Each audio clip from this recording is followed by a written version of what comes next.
They're in front of my house all the time. So I have a feeling for what feelings they have. But we have to think about what we're doing. And what we have to do is try to stop the suffering in Gaza. This is women and children, people who don't have a place to go. So let's address that. But for them to call for a ceasefire is Mr. Putin's message. Mr. Putin's message. Make no mistake, this is directly connected to what he would like to see. Same thing with Ukraine. It's about Putin's message. I think some of these protesters are spontaneous and organic and sincere. Some, I think, are connected to Russia. And I say that having looked at this for a long time now, as you know. You think some of these protests are Russian plants? I don't think they're plants. I think some financing should be investigated. And I want to ask the FBI to investigate that. This is my video update on this Monday morning, January the 29th.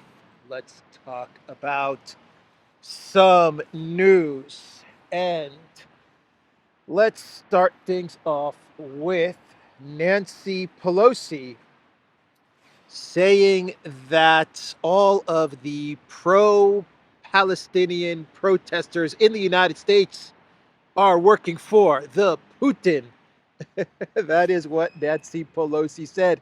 Not only are they working for the Putin, influenced by the Putin and influenced by Russia, Nancy Pelosi would also like the FBI to investigate these American citizens who support Palestine and the Palestinians. An interesting statement from Nancy Pelosi. Russiagate, Russiagate 2.0, but this time, instead of going after Trump, Nancy Pelosi wants to go after Democrat voters. I imagine these would be considered once upon a time Democrat progressive voters, and Nancy Pelosi would like to go after these people, these American citizens, because they are pro-Palestinian protesters and they're influenced by the Putin. Here is a tweet from Low Key. Nancy Pelosi is calling for the FBI to investigate Russian financing of pro-Palestinian protests. Truly beneath contempt. Yep. Are they going to produce a P tape? Are we going to see some P tapes from Moscow, or where is Professor Mifsud?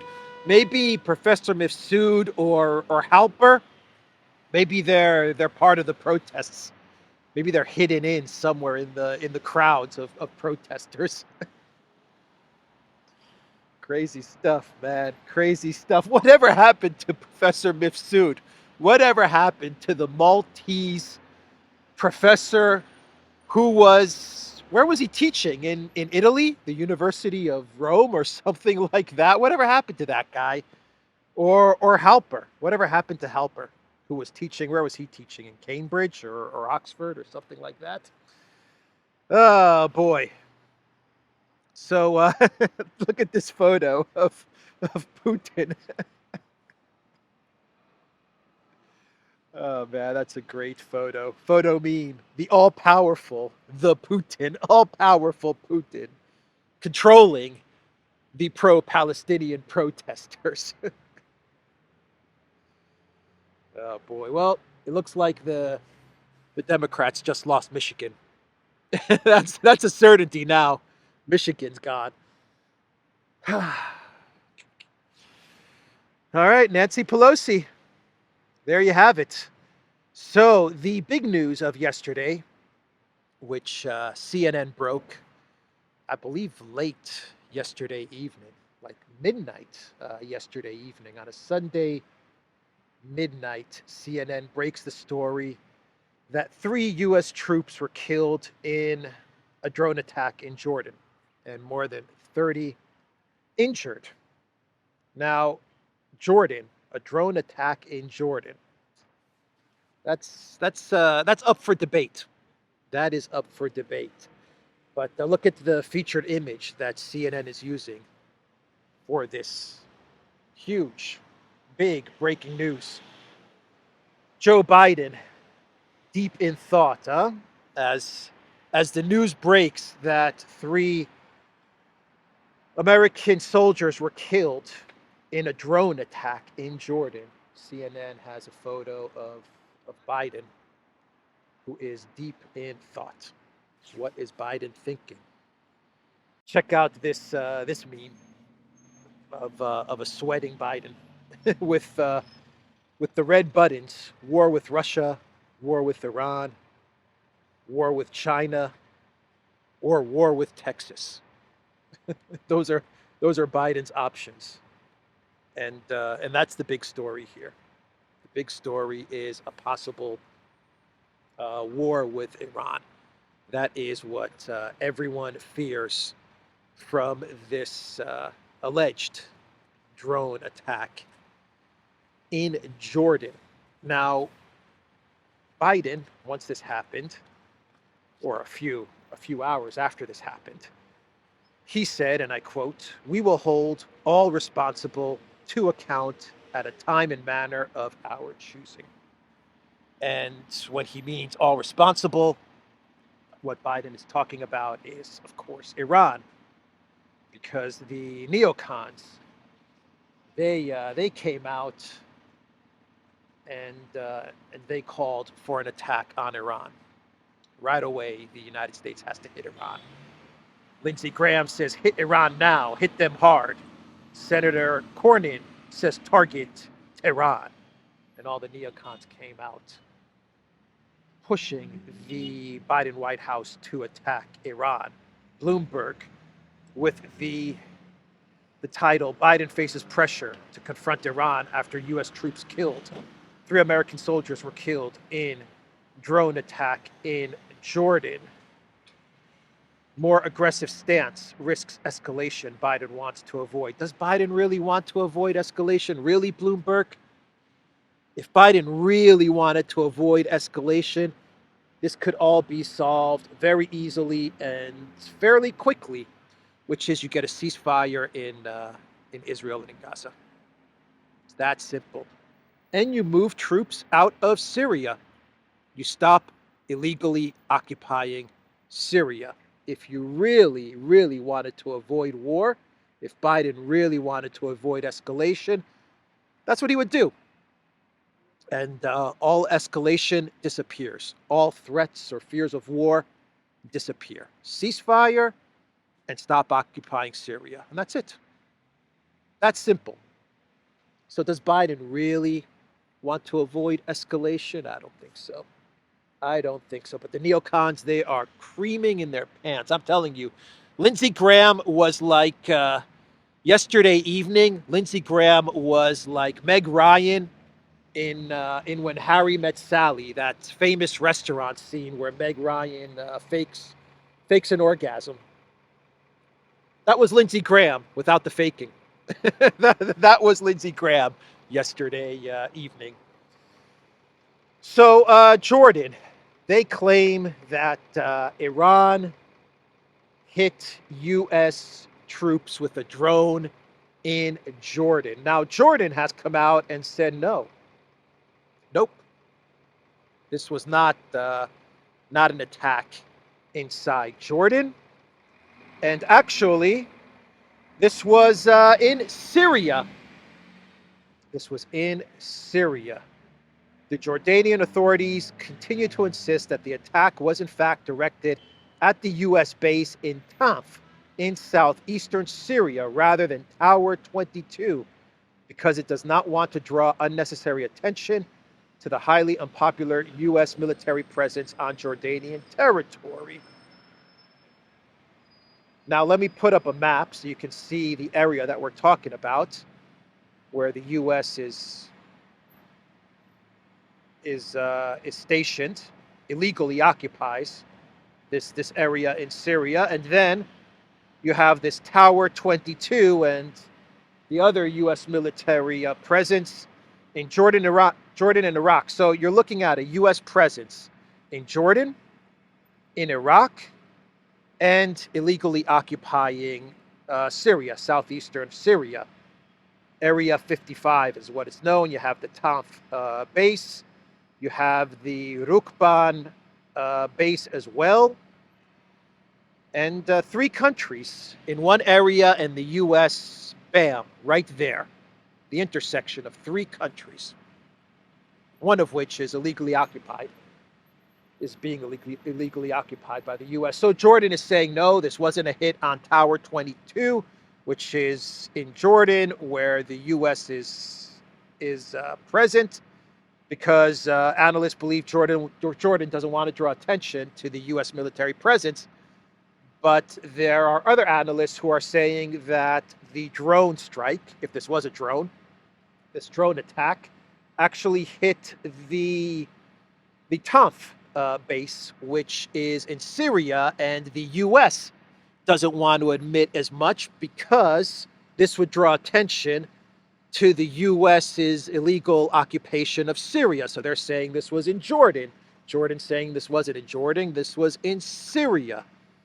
And there are other analysts that say, well, the attack actually happened closer to the Rukban air base, and no one wants to draw attention to the Rukban base, the Al Rukban base, because many people believe this is a training camp for militants, a U.S. training camp for militants. So, you know, they're saying they're running with Jordan. This is what CNN is running with. This is the official narrative. Iran is saying that they had nothing to do with this. Tehran was not involved in the drone attack on a U.S. base in Jordan, which left 3 service members dead and more than 30 wounded. Iranian Foreign Ministry spokesman Nasser Kanani said on Monday the Islamic Resistance in Iraq, an umbrella group for Islamist Shia militias, claimed responsibility for the strike on the outpost known as Tower 22, not far from the border with Jordanian-Syrian border. President Joe Biden said the attack was carried out by radical Iran-backed militant groups.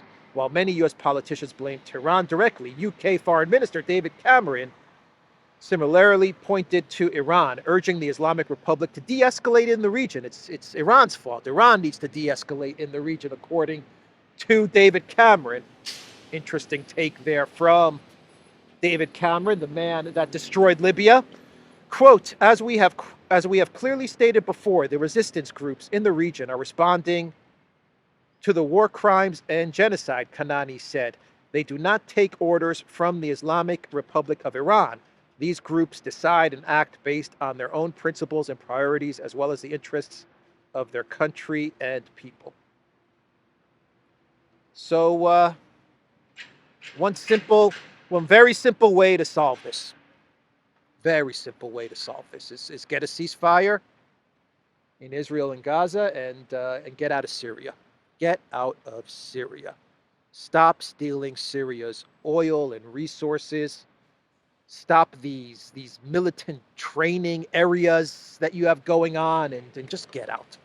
Just get out, man. If you really want to de-escalate, that's all you need to do.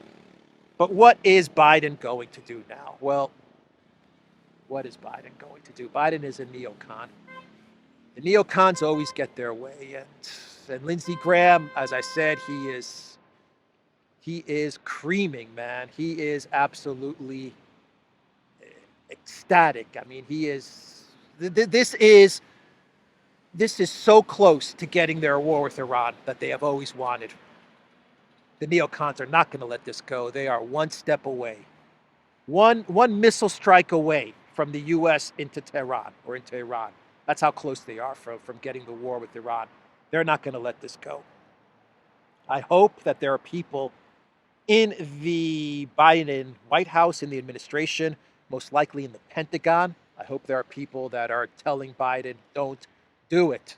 Telling the Biden White House, Jake Sullivan, in essence, Jake Sullivan and Blinken, who are running things, don't do it. Don't be stupid. The U.S. cannot take on Iran right now. How many wars?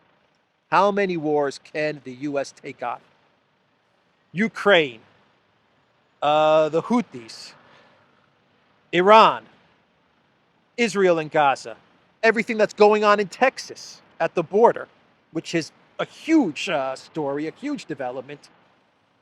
How much more can the Biden White House take on?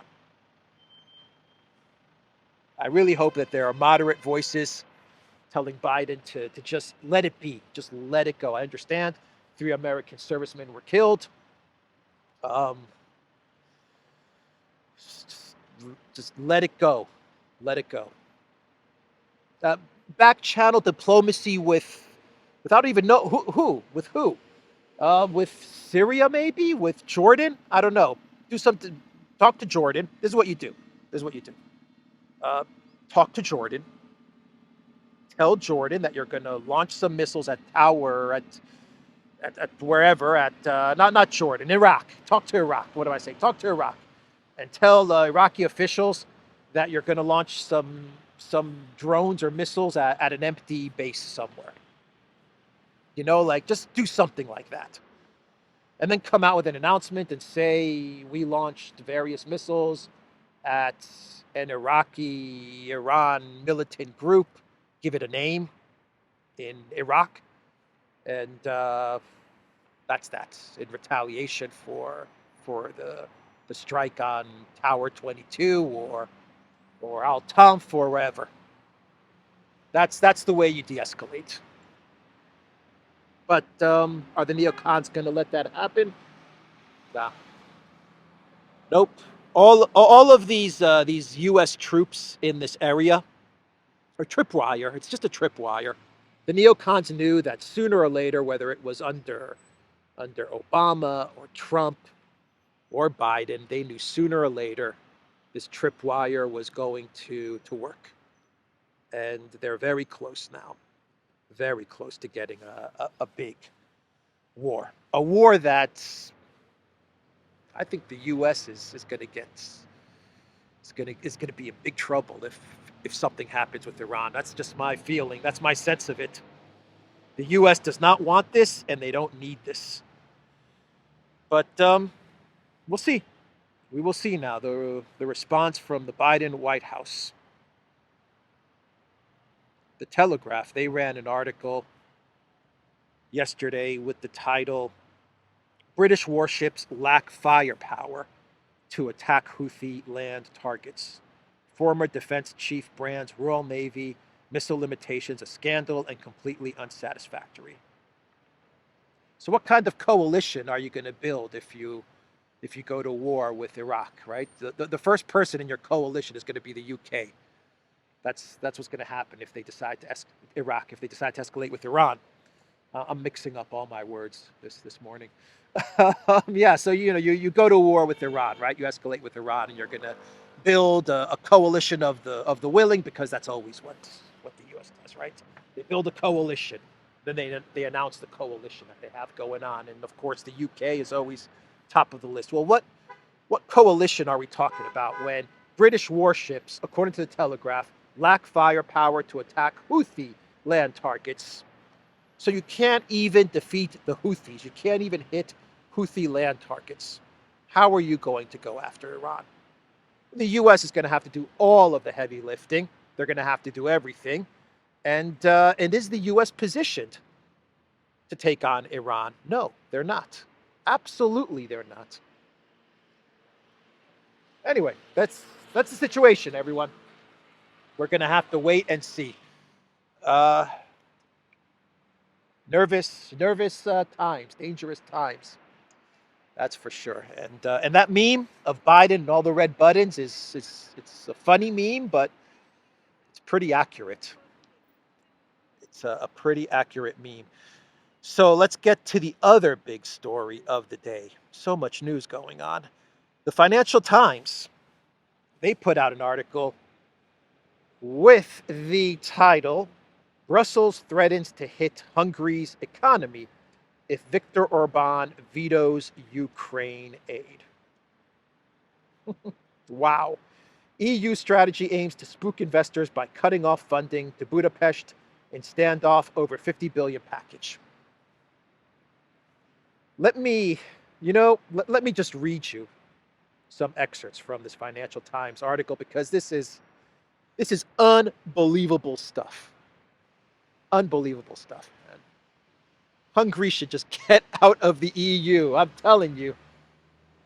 These are your EU partners. Hungary. These are the countries that you're aligned with, that want to do you damage. These are your friends. These are your allies. If these are your friends, I wonder what your enemies are like, man. This is an incredible story from the Financial Times. The EU will sabotage Hungary's economy if Budapest blocks fresh aid to Ukraine at a summit this week under a confidential plan drawn up by Brussels that marks a significant escalation in the battle between the EU and its most pro-Russian member state. What a bunch of bollocks that line is. Its most pro-Russian member state. It's pro-Russian. Hungary is pro-Russian. Nonsense, man. Just nonsense. In a document drawn up by EU officials and seen by the Financial Times, Brussels has outlined a strategy to explicitly target Hungary's economic weaknesses, imperil its currency, and drive a collapse in investor confidence in a bid to hurt jobs and growth if Budapest refuses to lift its veto against the aid to Kiev. Viktor Orban, Hungary's premier, has vowed to block the use of the EU budget to provide 50 billion in financial aid to Ukraine at an emergency summit of leaders on Thursday. So because Orban doesn't want to wash 50 billion euros that come from the European Union and its citizens, because he doesn't want to send that money into the black hole that is the Zelensky regime, the EU wants to sanction Hungary. That's what this is. It's a sanctions war against Hungary. This is an act of war against Hungary. What I'm going to read you right now, what I'm reading you right now from the Financial Times, is a declaration of economic war against Hungary. Everything they did to Russia to try and destroy the Russian economy in the beginning of the special military operations, the sanctions, shock and awe economic war that they waged against Russia, is exactly what they're talking about doing to Hungary. Sink the economy, sink the currency, destroy jobs, get people out on the streets to overthrow the Orban government and punish the Orban government. Why? Because Orban doesn't want to waste another 50 billion to a losing cause, to the Zelensky regime, to the Ukraine military, which has lost this war. Everybody has now come to the realization that Ukraine lost. It's over. It's over, everyone. Brussels, Ursula von der Crazy, Jungle Joseph, Pirate Schultz, Annalena 720. It's over. It is over. And then they want to punish Orban because he's been the only politician. This is Orban's sin. Not that he's pro-Russian. He's not pro-Russian. But his sin is that he has been right about this conflict pretty much from day one. And now he's going to be punished for it. He's being punished because he was on the correct side of things. Because he was calling for negotiations and a ceasefire. Because he knew Russia would win. And he knew that the EU would lose. And now he's going to be punished for being correct and telling the truth. He's going to be punished for telling the truth.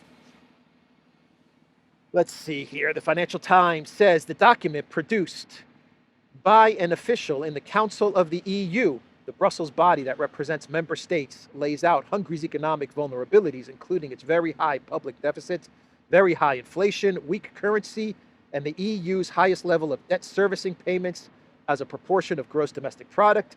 It lays out how jobs and growth depend on a large extent on overseas financing that is predicated on high levels of EU funding. A spokesperson for the Council of the EU said they did not comment on leaks. If he does not back down, other EU leaders should publicly vow to permanently shut off all EU funding to Budapest with the intention of spooking the markets, precipitating a run on the country's foreign currency and a surge in the cost of its borrowing, Brussels stated in the document. This is Europe telling Viktor Orban, enough is enough. It's time to get in line. You may have a pistol, but we have the bazooka. said Mujtaba Rahman, Europe director at Eurasia Group, a consultancy. You have a pistol, but we have a bazooka. This is EU solidarity. This is the EU values that they lecture everyone about. This is EU unity, EU democracy, EU what? I mean, what is this? This is mafia. This is a mafia shakedown, man. Get in line. If you don't get in line, we've got a bazooka. And we're going to punish your people. It's not even about punishing Orban. They want to punish Hungarian people. They want Hungarian people to be poor. That's what they're saying here. We want to destroy the Hungarian economy. They did the same thing to Greece. They did the same thing to Cyprus. I know that they did the same thing to Portugal. I know that they did the same thing to Ireland. They did the same thing to Italy. The same exact thing that they did to all of these countries, they now want to do to Hungary. Jonas Boka, Hungary's EU minister, told the FT that Budapest was not aware of the financial threat, but that his country does not give in to pressure. Hungary does not establish a connection between support for Ukraine and access to EU funds and rejects other parties doing so, he said. Hungary has and will continue to participate constructively in the negotiations. Brussels has wielded its financial leverage against member states before, such as with Poland and Hungary over rule of law concerns and Greece during the Eurozone crisis. But a strategy to explicitly seek to undermine a member state's economy would mark a major new step for the bloc. 3 EU diplomats told the FT that many countries backed the plan. The mood has got harsher, said one. What kind of union do we have if we allow this kind of behavior? Another said, the stakes are high. It is blackmail. What kind of union do we have if we allow this type of behavior? We can't allow this type of behavior. That's how they lecture Russia and China as well. They always say, well, what kind of behavior is this from Xi Jinping or from the Putin or from Modi or whatever, These guys, they're behaving poorly. They need to change their behavior. They need to start behaving correctly. Bad behavior. Bad Orban. Bad Orban. Wow. And so what this article is saying is that other EU member states, they're upset with Orban. They want to sink the Hungarian economy as well, because Orban is not conforming to their views. So this means the leaders of, I don't know, let's say Germany or the Netherlands or I don't know, just France, I don't know, whatever. Other EU member states are on board with this. Do they not realize that whatever they're doing to Hungary, they'll eventually do it to you as well, in your country as well? Everything that they're doing to Hungary is what they can do to Germany or to France or to Greece or Italy or whatever. They've done it to Greece. They've done it to Italy before, and they'll do it again. So the EU is about to go after their own member states just because they don't want to vote a certain way. They're going to seize the Russian assets eventually. The EU is toast. It is toast. The smart countries that are in the European Union would get out right now. Get out. Leave. Leave before the whole thing collapses. Leave before they come after you. That's what I would say. Anyway, so Orban doesn't want to give 50 billion to the washing machine that is the Zelensky regime, that is Project Ukraine. But no need to worry, Orban, because Zelensky, he's tackling the corruption problem. He's getting serious about corruption. So the EU should absolutely send the 50 billion and the US should approve the 61 billion because Zelensky is getting tough on corruption. CNN is reporting that Ukraine says it uncovered a 40 million corruption scheme in weapons procurement. Ukraine's security service, the SBU, said it has discovered a mass corruption scheme in the purchase of weapons by the country's military amounting to nearly $40 million. The SBU said the embezzlement involved the purchase of 100,000 mortar rounds for Ukraine's armed forces in the fall of 2022. Ukraine's defense ministry paid nearly all of the funds to arms supplier Lviv Arsenal, but the SBU said the ammunition was never received. Instead, it said some of the funds had been transferred to foreign bank accounts, including in the Balkans. That's right. You can trust Ukraine with the 50 billion, and you can trust Ukraine with the 61 billion USD as well. Speaker Johnson, you can trust Ukraine. Orban, you can trust Ukraine. Zelensky, he's getting tough on corruption. You see, CNN is reporting that he's getting tough on corruption. That's what this is all about. That's what this story is all about. And you're going to get many more stories in February about how Zelensky is cracking down on corruption, because he wants to show the collective West, the citizens of the collective West, not even the politicians.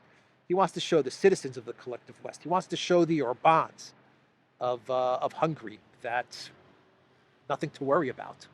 The Speaker Johnsons of the U.S., the Rand Pauls, the J.D. Vances, the Matt Gaetz, the Marjorie Taylor Greens. Marjorie Taylor Greene, listen, there's nothing to worry about, Marjorie Taylor Greene. If you're watching this video, I'm telling you this right now, Marjorie Taylor Greene. Nothing to worry about. Zelensky, he's getting serious on corruption. He's cracking down on corruption. Look, he cracked down on Lviv Arsenal. He figured out this corruption scheme, cracked down on it, just to prove the 61 billion. Your money is good. It's good. You don't have to worry about anything. Oh, boy. So, yeah, that's the purpose of this article. Expect many more articles like this in February. So, Paris under siege. Let's talk about Paris under siege. And how am I doing on time?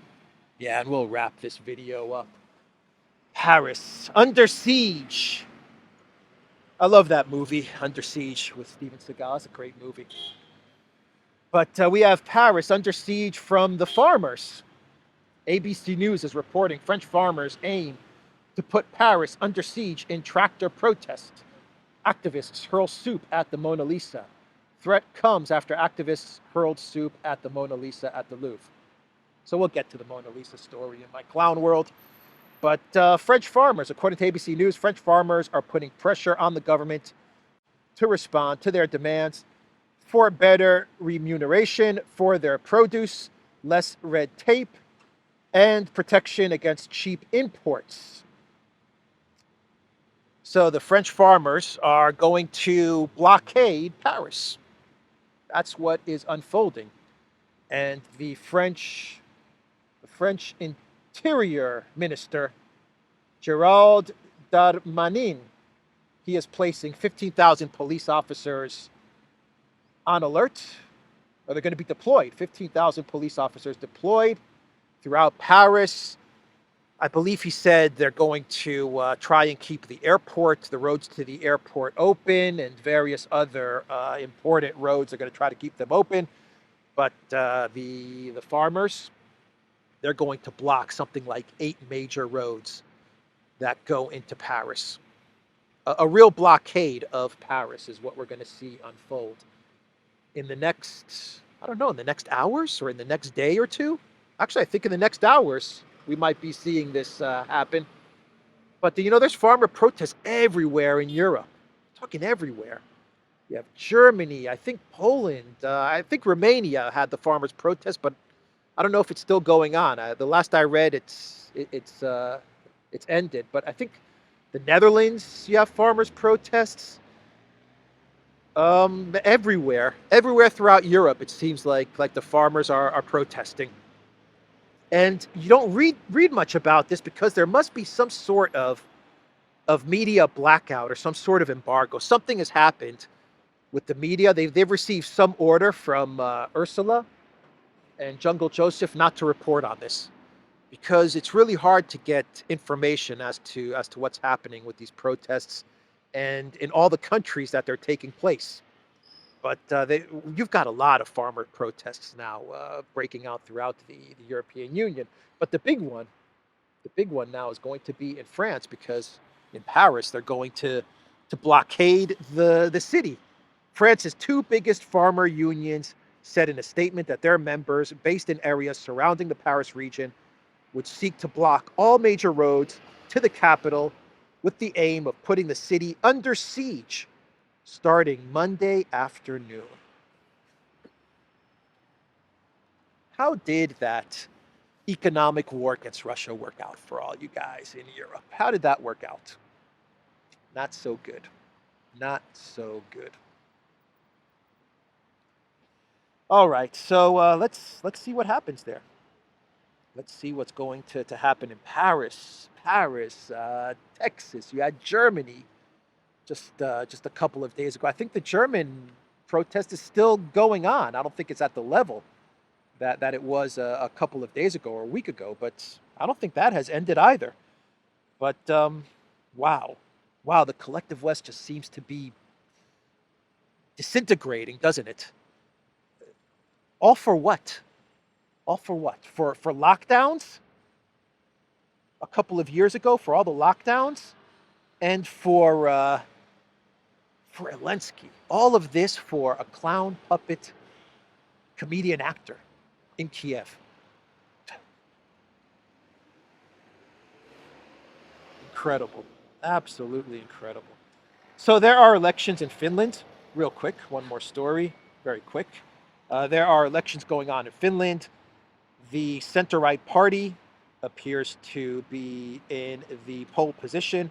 Finland's former Prime Minister, Alexander Stubb, and the country's former Foreign Minister, Pekka Haavisto, appear to be on course to go through to the second round of the presidential elections as polls closed at 8 p.m. local time and election day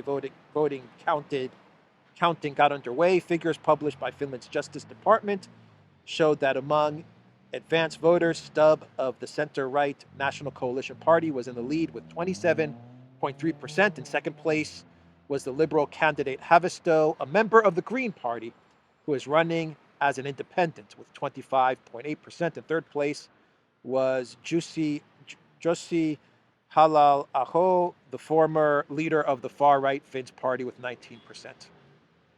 The high-stakes election, the first since Finland joined NATO, to replace two-term president Sauli Niinisto, had record turnout among advanced voters. So the first election to take place since Finland made the terrible mistake of joining NATO. And I read the word green. The Green Party, the one-time Green Party members in second place. They never learned. The EU elite, the EU never learns. Never, ever, ever allow anyone of the Green Party or formerly of the Green Party anywhere near power, anywhere near government. This should be passed into every constitution of every country in the world. Every country in the world should put a clause in their constitution. Yes, you can have a Green Party. Yes, the Green Party can meet, and they can protest, and they can have events and whatever. But Green parties should be banned from ever touching any part of government. That should just be in the constitution of every country that wants to remain sovereign and healthy. That's what they should do as far as Green Party members go. Anyway, those are the elections in Finland. Let's do a couple of clown worlds. I mentioned the Mona Lisa, throwing soup at the Mona Lisa. Two activists said their stunt at the Louvre Museum was a call for food security as farmers protest across France. Two activists hurled pumpkin soup at the bulletproof glass protecting Da Vinci's masterpiece, the Mona Lisa, at the Louvre Museum in Paris on Sunday. They passed under a security barrier, drawing gasps from visitors while wearing T-shirts with the message "Food Riposte," food response. What's the most important thing, art or the right to healthy and sustainable food, they shouted, claiming that our farming system is sick. Our farmers are dying at work.